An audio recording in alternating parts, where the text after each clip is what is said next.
नमस्कार साथियों, आज की इस वीडियो में हम भाषा शिक्षण की शेष विधियों के बारे में चर्चा करेंगे। लास्ट वीडियो में हमने हिंदी शिक्षण की अधिकांश विधियों को क्लियर कर लिया है। आज की इस वीडियो में हम समवाय विधि, प्रदर्शन विधि, आगमन विधि, निगमन विधि, परियोजना या प्रोजेक्ट विधि और समस्या समाधान विधि के बारे में विस्तृत और बिंदुवार चर्चा करेंगे। तो हमारे साथ वीडियो में अंत तक बने रहिए। अब बात करते हैं हिंदी भाषा शिक्षण की सबसे महत्वपूर्ण विधि समवाय विधि के बारे में। तो यह एक मनोवैज्ञानिक विधि है। इस विधि के द्वारा व्याकरण की शिक्षा को स्वतंत्र रूप से प्रदान नहीं किया जाता, यानी यहाँ पर व्याकरण को पृथक रूप से नहीं पढ़ाया जाता है। इस विधि में व्याकरण शिक्षण को गद्य व पद्य शिक्षण के माध्यम से सिखाया जाता है, यानी गद्य और पद्य शिक्षण के साथ ही व्याकरण का ज्ञान करा दिया जाता है। यहाँ पर व्याकरण का अलग से ज्ञान नहीं करवाया जाता। समवाय विधि को सहयोग विधि के नाम से जाना जाता है। आगे बात करते हैं, इसका जो प्रमुख गुण है, विषय वस्तु के साथ साथ ही व्याकरण का ज्ञान करा दिया जाता है। इस विधि के द्वारा उच्च प्राथमिक कक्षाओं के विद्यार्थियों को व्याकरण का व्यवहारिक ज्ञान प्रदान किया जाता है, यानी यहाँ पर व्याकरण को गद्य और पद्य के साथ ही पढ़ाया जाता है। प्रत्यक्ष से व्याकरण का ज्ञान इस विधि में नहीं कराया जाता। अब बात करते हैं समवाय विधि का दोष, यानी विद्यार्थियों को व्याकरण का सीमित ज्ञान प्रदान किया जाता है। हमने पहले ही बात की है कि यहाँ पर गद्य और पद्य के साथ व्याकरण का ज्ञान करा दिया जाता है, पृथक से व्याकरण नहीं पढ़ाई जाती है। और भाषा की शुद्धता का ज्ञान भी नहीं हो पाता है, क्योंकि इसमें व्याकरण को पृथक से नहीं पढ़ाया जाता। व्याकरण जो कि भाषा की आत्मा है, जब विद्यार्थियों में व्याकरण का सही ज्ञान नहीं होगा तब तक वह शुद्ध भाषा का विकास उसमें नहीं हो सकता। भाषा शिक्षण की अगली महत्वपूर्ण विधि है प्रदर्शन विधि। अब बात करते हैं प्रदर्शन विधि की विशेषताओं के बारे में। व्याख्यान विधि के द्वारा गणित और विज्ञान जैसे सब्जेक्ट है वो नहीं पढ़ाए जा सकते हैं, संभव नहीं है। इसीलिए इनकी कमी को दूर करने के लिए प्रदर्शन विधि प्रयोग में लाई जाती है, क्योंकि इसके द्वारा विज्ञान और गणित जैसे कठिन विषयों का अध्ययन संभव है। इस विधि में शिक्षक और विद्यार्थी दोनों ही सक्रिय रहते हैं, क्योंकि शिक्षक मार्गदर्शन करता है, प्रदर्शन करता है और विद्यार्थी एक्टिव होकर के उस प्रदर्शन को देखते हैं। इस शिक्षण विधि में ज्ञान मूर्त से अमूर्त के रूप में दिया जाता है। अब बात करते हैं प्रदर्शन विधि के सिद्धांत की। तो प्रदर्शन विधि कुछ सिद्धांतों को फॉलो करती है। तो यहाँ पर सबसे पहले सरल से कठिन की ओर, उसके बाद मूर्त से अमूर्त की ओर। प्रदर्शन विधि में सतत मूल्यांकन पर बल दिया जाता है। अधिगम में विद्यार्थियों की सहभागिता होती है। इसमें विद्यार्थी मिलजुल करके प्रदर्शन के माध्यम से सीखते हैं। संसाधनों को आयोजित करने का तरीका ज्ञात करना, ये है प्रदर्शन विधि के प्रमुख सिद्धांत, जो कि एग्जाम पर्पज की दृष्टि से काफी महत्वपूर्ण है। यहाँ पर आपको ये 5 सिद्धांत दिए गए हैं, इनके नाम आप अच्छी तरीके से दिमाग में सेट कर लेना। अब बात करते हैं प्रदर्शन विधि की प्रमुख विशेषताओं के बारे में। प्रदर्शन विधि के द्वारा प्रदर्शन को धीमी धीमी गति से और धीरे धीरे दिया जाता है, जिससे विद्यार्थियों को जो ज्ञान प्राप्त होता है वो अधिक स्थायी होता है। प्रदर्शन विधि यह एक मनोवैज्ञानिक विधि है। इस विधि के माध्यम से जो भी विषय वस्तु से संबंधित ज्ञान प्राप्त होता है उसका अच्छे से स्पष्टीकरण हो जाता है, और प्रदर्शन के माध्यम से छात्रों को जो भी ज्ञान मिलता है वह अधिक स्थायी होता है, क्योंकि छात्र जीवित चीजों को देख करके सीखते हैं। आगे बात करते हैं प्रदर्शन विधि की कुछ खास विशेषताओं के बारे में। तो प्रदर्शन विधि के माध्यम से कक्षा में रुचि बनी रहती है, क्योंकि प्रदर्शन जब छात्र देखते हैं तो उनमें रुचि बनी रहती है। प्रदर्शन विधि के माध्यम से व्याख्यान करने में शिक्षक को कम समय लगता है, किसी विशेष प्रकार की व्याख्या की जरूरत नहीं पड़ती है, वह मात्र प्रदर्शन के माध्यम से समझा दिया जाता है। इसके साथ साथ परिश्रम भी कम लगता है एवं विद्यार्थी स्वयं देख कर सकते हैं, क्योंकि विद्यार्थी प्रदर्शन को देखकर अच्छी तरीके से समझ सकते हैं। छात्रों में प्रदर्शन विधि के द्वारा समझे गए ज्ञान में चिंतन एवं निरीक्षण शक्ति का विकास होता है। छात्र देखेंगे तो ऐसे में उसकी जो ऑब्जर्वेशन पावर होती है वो इम्प्रूव होती है, और साथ में चिंतन शक्ति है उसका विकास डेफिनेटली होता है। प्रदर्शन विधि की विशेषताओं में आगे बढ़ते हैं। यह विधि करके सीखने के सिद्धांत पर कार्य नहीं करती है, क्योंकि इसमें अध्यापक विद्यार्थियों के समक्ष केवल प्रयोग व प्रदर्शन करते हैं, विद्यार्थी केवल सुनकर ही विषय वस्तु को समझते हैं। यहाँ पर विद्यार्थी कम एक्टिव होते हैं, शिक्षक अधिक एक्टिव होता है, जबकि विद्यार्थी इसमें प्रदर्शन के माध्यम से सीखने में रुचि लेते हैं। इस विधि के अंतर्गत प्रदर्शन हमेशा विद्यार्थियों के शारीरिक, मानसिक और बौद्धिक स्तर के अनुसार बनाया जाता है। यह विद्यार्थियों को वैज्ञानिक विधि का प्रशिक्षण प्रदान करती है, और साथ ही इस विधि के द्वारा जो ज्ञान प्राप्त होता है वह अधिक स्थायी होता है। अधिक संख्या वाले विद्यार्थियों के लिए यह विधि प्रभावशाली नहीं है, क्योंकि ऐसे में अधिक संख्या में प्रदर्शन को जो दूर बैठे विद्यार्थी है वो अच्छी तरीके से नहीं देख पाते हैं। ऐसे में समझ का विकास नहीं हो पाता है। हिंदी भाषा शिक्षण की अगली सबसे महत्वपूर्ण विधि है आगमन विधि। हर एग्जाम में इस विधि से संबंधित कोई न कोई प्रश्न आता है। इसे विधि की बात करें तो इसे विश्लेषण प्रणाली के नाम से जाना जाता है।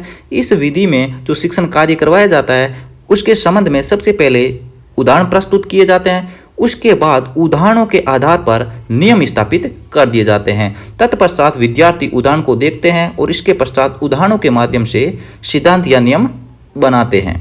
यह विधि छात्र केंद्रित विधि है जो विद्यार्थियों को करके सीखने के सिद्धांत पर बल देती है और जो चीज विद्यार्थी करके सीखते हैं वह विधि अधिक शिक्षण हेतु प्रभावी मानी जाती है। यह एक मनोवैज्ञानिक शिक्षण विधि है क्योंकि इस विधि के द्वारा विद्यार्थी स्वयं ज्ञान को खोजने का प्रयत्न करते हैं। यह शिक्षण विधि विशिष्ट से सामान्य की ओर, स्थूल से सूक्ष्म की ओर, मूर्त से अमूर्त की ओर, ज्ञात से अज्ञात की ओर तथा सरल से कठिन की ओर सिद्धांत पर कार्य करते हैं। यहाँ पर कुछ सिद्धांत दे रखे हैं जो आगमन विधि के द्वारा फॉलो किए जाते हैं। तो ये सिद्धांत एग्जाम पर्पज की दृष्टि से काफी महत्वपूर्ण है। इन सिद्धांतों को आप दिमाग में सेट कर लेना, यहाँ से सीधा सीधा प्रश्न पुटअप हो सकता है। यह विधि व्याकरण को पढ़ाने की एक सरल विधि है। इसे व्याकरण शिक्षण की वैज्ञानिक विधि के नाम से जाना जाता है। आगमन विधि की कुछ खास विशेषताओं के बारे में बात करते हैं। शिक्षण विधि में विद्यार्थियों को जो भी ज्ञान की प्राप्ति होती है वह हमेशा स्थायी होता है, जिससे बालकों में चिंतन शक्ति का विकास होता है। इस विधि के द्वारा छात्रों को जो शिक्षण करवाया जाता है वह अधिक प्रभावशाली होता है। आगमन विधि में प्रथम उदाहरणों के माध्यम से समझाया जाता है और इसके पश्चात नियम स्थापित किए जाते हैं, अतः इसे प्रयोग विधि के नाम से जाना जाता है। इसमें रचना शिक्षण की जानकारी के साथ साथ गद्य शिक्षण व व्याकरण के नियमों की जानकारी दे दी जाती है। यहाँ पर व्याकरण को पृथक रूप से नहीं पढ़ाया जाता है, इसमें विशेष रूप से रचना शिक्षण की जानकारी पर फोकस किया जाता है। इसके साथ साथ इसमें गद्य एवं व्याकरण शिक्षण के नियमों की जानकारी दे दी जाती है। अब बात करते हैं आगमन विधि के महत्वपूर्ण सोपान के बारे में। यहाँ से प्रश्न सीधा सीधा एग्जाम में आ जाता है। तो आगमन विधि के सोपान, सबसे पहले उदाहरण, फिर विश्लेषण / निरीक्षण, निष्कर्ष / नेमीकरण या फिर अभ्यास / परीक्षण। तो ये जो आगमन विधि के सोपान है एग्जाम में 4 ऑप्शन में सीधे सीधे उठा के दे दिए जाते हैं और पूछ लिया जाता है कि निम्न में से कौन सा नहीं है। तो ये भी आप दिमाग में रखना।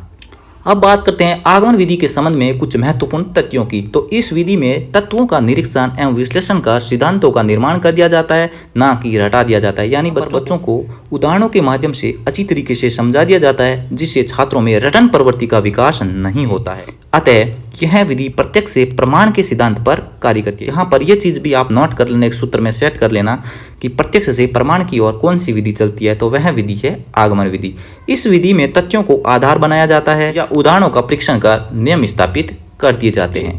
आगमन विधि के संबंध में कुछ और महत्वपूर्ण तथ्य जान लेते हैं। इस विधि के द्वारा हर विषय को उदाहरणों के द्वारा समझाकर नियम नहीं निकाले जा सकते हैं। छोटी कक्षाओं के बालकों को इस विधि के द्वारा नहीं समझा सकते। यह विधि बहुत अधिक समय लेती है और इसके अलावा इस विधि को बनाते समय हर बालक के मानसिक स्तर को ध्यान में रखा जाता है। ऐसे में यह विधि अधिक जटिल हो जाती है। यह विधि प्रत्यक्षीकरण के द्वारा विशिष्ट वस्तुओं का निरीक्षण करती है एवं उदाहरणों के माध्यम से नियमों का ज्ञान कराती है। यह विधि स्वयं सीखने पर बल देती है एवं नए ज्ञान को सीखने हेतु प्रशिक्षण भी देती है। व्याकरण शिक्षण हेतु उपयोगी होती है और स्थायी ज्ञान प्रदान करती है। भाषा शिक्षण यानी हिंदी भाषा शिक्षण की अगली महत्वपूर्ण विधि की बात करें तो वह विधि है निगमन विधि। इस विधि को सूत्र प्रणाली के नाम से या फिर संश्लेषण प्रणाली के नाम से भी जाना जाता है। इस विधि में सर्वप्रथम विद्यार्थियों को नियमों का ज्ञान दे दिया जाता है और इसके पश्चात उदाहरण देकर के उन नियमों को स्पष्ट कर दिया जाता है। अर्थात नियम और उसके पश्चात नियमों को स्थापित करते हुए विभिन्न प्रकार के उदाहरण दिए जाते हैं और इस विधि को हम सिद्धांत प्रणाली के नाम से भी जाना जाता है। यह विधि उच्च स्तर हेतु अधिक उपयोगी है क्योंकि सीधे नियम स्थापित करना निम्न स्तर के बच्चे हैं वो निम्न लेवल की जो क्लासेज होती है उनके लिए ज़्यादा सूटेबल नहीं रहती है। यह विधि एक शिक्षक केंद्रित विधि कहलाती है। इसमें शिक्षक ही सारे नियम सिखाता है जबकि छात्र नियमों को रट लेते हैं और उसके बाद समझते हैं। निगमन विधि आगमन विधि के ठीक विपरीत कार्य करती है। यह विधि छात्रों के अध्ययन को प्रमाण से प्रत्यक्ष की ओर ले जाते हैं, जबकि हमने आगमन विधि में पढ़ा है कि जो आगमन विधि होती है वो प्रत्यक्ष से प्रमाण की ओर जाती है। ठीक इसके विपरीत निगमन विधि प्रमाण से प्रत्यक्ष की ओर जाती है। साथ में यह विधि सूक्ष्म से स्थूल की ओर, सामान्य से विशिष्ट की ओर और अज्ञात से ज्ञात की ओर, नियम से उदाहरण की ओर के सिद्धांत पर कार्य करती है। यानी इन सिद्धांतों को निगमन विधि फॉलो करती है। आगमन विधि के संबंध में कुछ महत्वपूर्ण तथ्यों के बारे में बात कर लेते हैं। इसमें व्याकरण के नियमों को सीधे बता दिया जाता है। इसमें अभ्यास की कमी रहती है, व्याकरण के ज्ञान में कमी रहती है क्योंकि इसमें प्रत्यक्ष से व्याकरण का ज्ञान नहीं दिया जाता। इसमें व्याकरण का ज्ञान देकर नियमों की परिभाषा नियम पुस्तक से हटा दिए जाते हैं।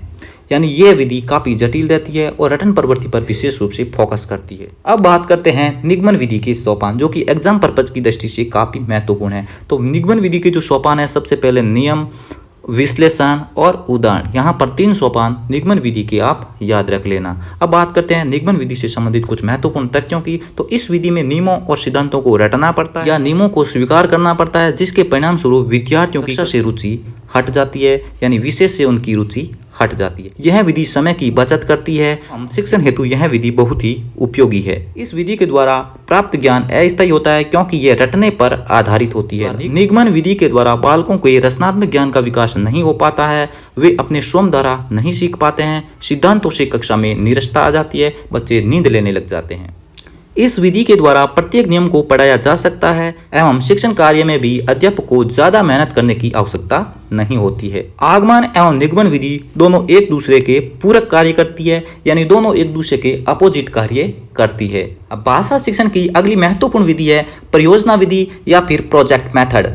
प्रोजेक्ट मेथड यानी परियोजना विधि के बारे में कुछ चर्चाएं करते हैं। तो यह विधि जॉन ड्यूई के शिष्य विलियम किलपैट्रिक के द्वारा विकसित की गई थी। इस विधि के द्वारा विद्यार्थी स्वयं अपनी रुचि के अनुसार पाठ्यक्रम या फिर विषय वस्तु तथा अपनी क्रियाओं में सामंजस्य स्थापित करते हुए सीखते हैं। यह विधि जॉन ड्यूई की अवधारणा पर आधारित है, किंतु इस विधि की जो विचारधारा है उसको विकसित करने का श्रेय उसके शिष्य किलपैट्रिक को जाता है। परियोजना विधि की कुछ महत्वपूर्ण परिभाषाओं की बात करते हैं। तो यहाँ पर एक सबसे महत्वपूर्ण परिभाषा किलपैट्रिक महोदय ने दी है, और वह परिभाषा यह है कि प्रोजेक्ट एक वह उद्देश्यपूर्ण कार्य लगन के साथ सामाजिक वातावरण में किया जा सकता है, यानी सामाजिक वातावरण में पूर्ण किया जा सकता है।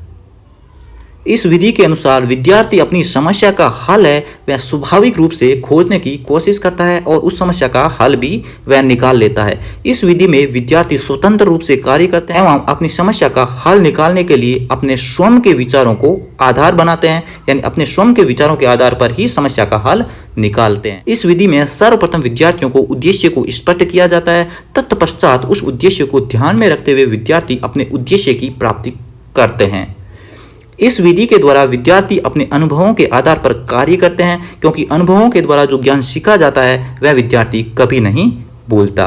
यह एक बाल केंद्रित शिक्षा विधि है। इस विधि में विद्यार्थी अधिक सक्रिय और क्रियाशील रहते हैं, क्योंकि विद्यार्थी स्वयं प्रोजेक्ट और परियोजना बनाते हैं और स्वयं करके सीखते हैं। तो ऐसे में विद्यार्थी अधिक सक्रिय रहते हैं, समूह में रहकर के कार्य करने से अधिक सीखते हैं। ऐसे में उनमें आत्मविश्वास की जो भावना है उनका विकास हो ही जाता है। अब बात करते हैं परियोजना या प्रोजेक्ट विधि के दोष की। तो यह विधि बहुत अधिक समय लेती है, क्योंकि परियोजना के माध्यम से जब हम कोई भी कार्य करते हैं तो उसमें ज्यादा समय लगता है। इस विधि के द्वारा समय पर पाठ्यक्रम पूरा नहीं हो पाता है, संसाधनों की कमी बनी रहती है, जिसके परिणाम स्वरूप यह विधि कार्य नहीं कर पाती।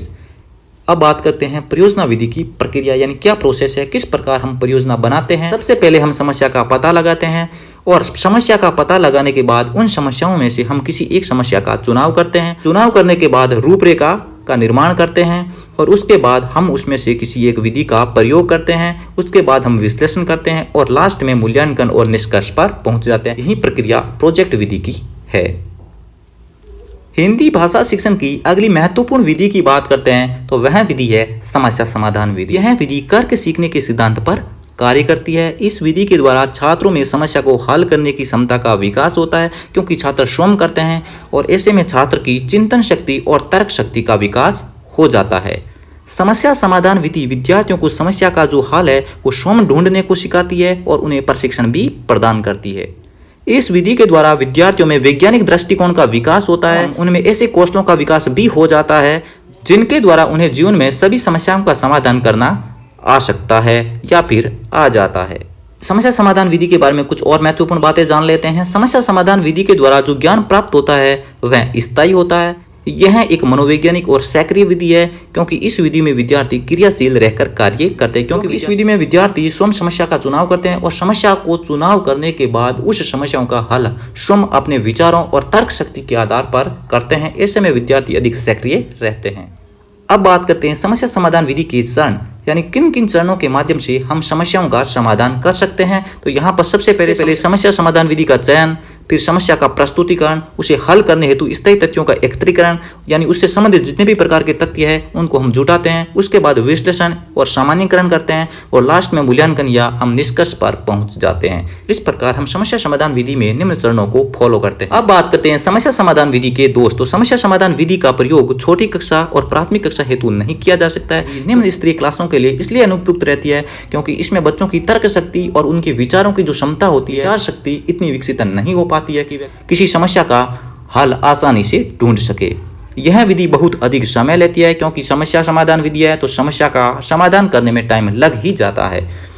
यह आवश्यक नहीं है कि इस विधि के द्वारा निकले गए परिणाम संतोषजनक हो। इस विधि में कुशल अध्यापकों की आवश्यकता होती है। इस विधि के द्वारा संपूर्ण पाठ्यक्रम को पूरा नहीं करवाया जा सकता है क्योंकि कुछ ऐसे भी विषय होते हैं जिन्हें समस्या समाधान विधि के माध्यम से पढ़ाना संभव नहीं है, क्योंकि विद्यार्थियों को जिन जिन प्रकरणों में समस्याएं होती है वे प्रकरणों से संबंधित समस्या का समाधान करते हैं। यह विधि जीवन को बेहतर और अच्छे ढंग से जीने का एक नजरिया देती है। दोस्तों, हमने हिंदी भाषा शिक्षण की संपूर्ण महत्वपूर्ण विधियों पर चर्चा कर ली है। उम्मीद है कि ये शिक्षण विधियां आपके एग्जाम में मददगार साबित होगी। दोस्तों, वीडियो अच्छा लगा तो लाइक कीजिए और चैनल को सब्सक्राइब कीजिए। फिर मिलते हैं एक नए वीडियो में, तब तक के लिए जय हिंद, वंदे मातरम।